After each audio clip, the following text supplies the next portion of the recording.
જય ભીમ બધાને. મનુષ્ય છે ને એ કેટલાક સિદ્ધાંતો ઉપર પોતાનું જીવન જીવતો હોય છે. એટલે રોજની જિંદગીમાં ક્યાંક ને ક્યાંક પોતાના સિદ્ધાંતો અપનાવતો હોય છે. એમાંથી એક છે કે મનુષ્ય પોતાની ભૂલ સ્વીકારે તો જ એ કંઈક સાચું શું છે અથવા ખોટું શું છે એ જાણી શકતો હોય. જે પછી ભલે કોઈ પણ જાતિનો હોય, કોઈ પણ ધર્મનો હોય અથવા તો કોઈ પણ દેશનો હોય, દરેક જગ્યા પર નોર્મલી આ સિદ્ધાંત કામ કરતો હોય. અને આવા તો બીજા ઘણા બધા સિદ્ધાંતો છે. આ એમાંનો માત્ર ખાલી આ એક છે. તો જ્યારે પણ માણસ કોઈક ભૂલ કરતો હોય પણ એની સ્વીકારવાની શક્તિ એની અંદર ના હોય, ત્યારે હંમેશા એકની એક ભૂલો રિપીટ કર્યા કરતો હોય અને એના લીધે પોતાનું નુકસાન પણ કર્યા કરતો હોય છે.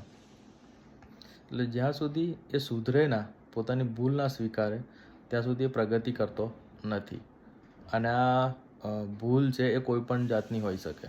એ ધાર્મિક માન્યતાના રિલેટેડ પણ હોય, સામાજિક રીત રિવાજોના રિલેટેડ પણ હોઈ શકે છે, આર્થિક બાબતોમાં પણ હોઈ શકે છે, અથવા રાજકીય રીતે કોઈ પાર્ટી સાથે જોડાયેલો હોય, કોઈ સંગઠનો સાથે જોડાયેલો હોય તો એ પણ હોઈ શકે છે.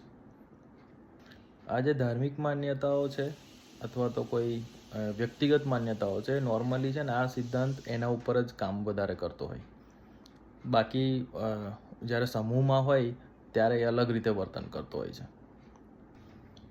પોતાની ભૂલ ના સ્વીકારવાના કારણે મનુષ્ય ઘણીવાર પ્રગતિ નથી કરી શકતો.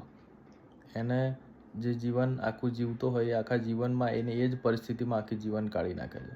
પણ એ પ્રગતિના પોતે જ જાતે જ એનો અવરોધ બનીને બેસી જાય છે.